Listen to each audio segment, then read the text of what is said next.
Hi, this is another psychic medium that we're getting to meet over at the Psychic Mediumship Fair.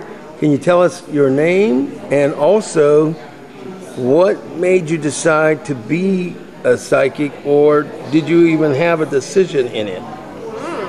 Interesting question. My name is Victoria Zaitz, and I think that I was always psychic ever since I was a child. I had a vision when I was 5 years old that told me that I was going to be doing spiritual work, but I just didn't know exactly how that was going to happen. And that unfolded over the next course of several years, where I took a lot of classes in psychic development and mediumship in Lilydale and locally where I'm at in Pittsburgh.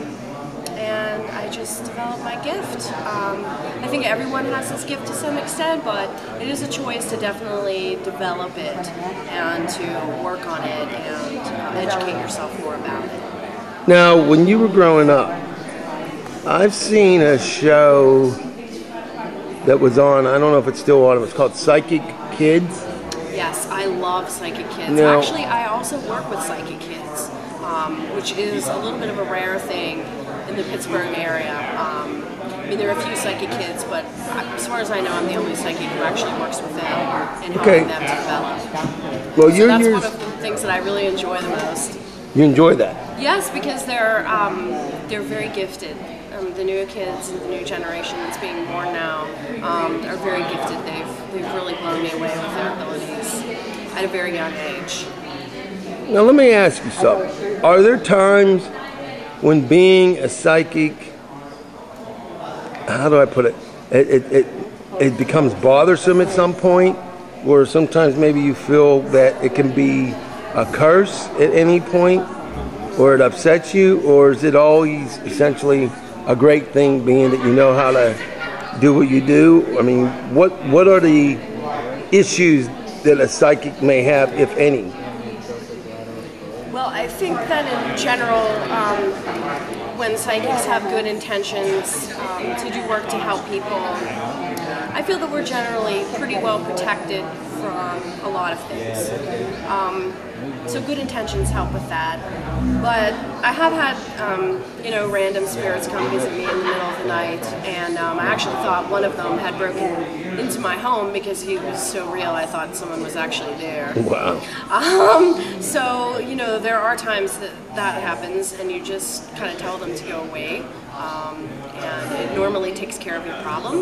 There isn't anything that can be resolved through prayer and through a little sage to clear things out. So, sometimes I get information for myself that can be very difficult from my own life. Sometimes it's hard to really believe my own information, since it's, it has to do with me and my psychology. And sometimes it's hard. Sometimes you'll pick up other people's feelings, and you might not be sure why they're feeling that way. And what I do then is I just, just touch base with that person that I feel may be having a bad day, and just offer my support. So it can be challenging. We're extra sensitive people, ESP, extra sensitive people. So we do pick up on a lot of things, but overall I think we're pretty well protected. What is the most bizarre thing that has ever happened to you, if anything bizarre has ever happened? Well, I would have to say, as a psychic or just in general? It could be either one. Okay. I think probably the most inspirational but also bizarre thing that's happened was what I mentioned in the vision that I had when I was 5 years old. I was raised Roman Catholic, and so in that tradition there's a very strong emphasis on the Virgin Mary. So I actually had a vision of the Virgin Mary when I was 5 years old. I was just laying in my bed, looking up at the ceiling, and I actually saw her, and what she looked like very clearly. She spoke to me, and so I could hear her. And she basically gave me an inspirational message, for my life, telling me that my life would be difficult, but that it would improve, and that, I was here for a spiritual reason, that I would help a lot of people. And I always think about that, whenever I'm having a difficult time. I always remember it. It's the most vivid vision that I've ever had. And then later on, when I had a lot of difficult times in my life, I would smell roses completely out of the blue in the middle of winter. You know, with no windows open, there's no way you would smell roses. But whenever I was having a hard time, I would smell them, and I was told that was a message of comfort from her. And from what I understand, I also have a past life connection with Virgin Mary. So. Well, that's pretty wonderful. It's one of the most fascinating things that's ever happened to me. Wow, that's pretty exciting.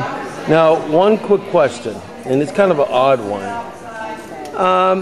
Oftentimes when I go to a cemetery, I'll say to somebody who's with me, I'll say, well, none of the people are here. They're in paradise or in heaven. But are any of the spirits, do they ever remain by their coffins, I guess, or their graves, or are they generally gone?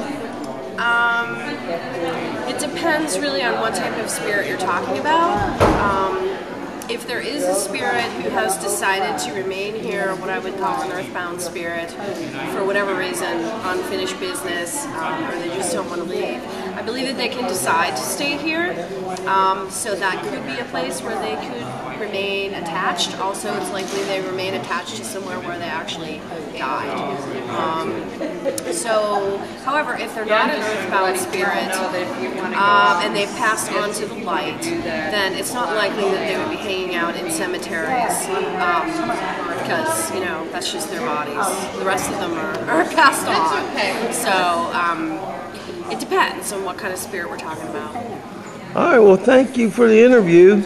And I have a few more minutes left. I want to try to save to get a little bit more, but I appreciate and maybe we can have you on a future episode for an hour long, if that would be all right. I'd love to be in a future episode, Albert. Thank you.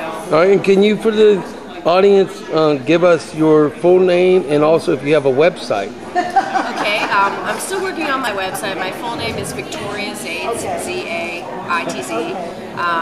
I am on Facebook, so you can find me there pretty easily. I can tell you my phone number.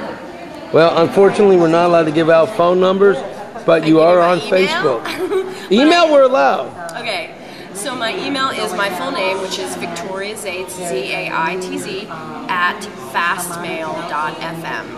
And I am on Facebook. I'm regularly posting on there, so I'd love to be your friend on Facebook.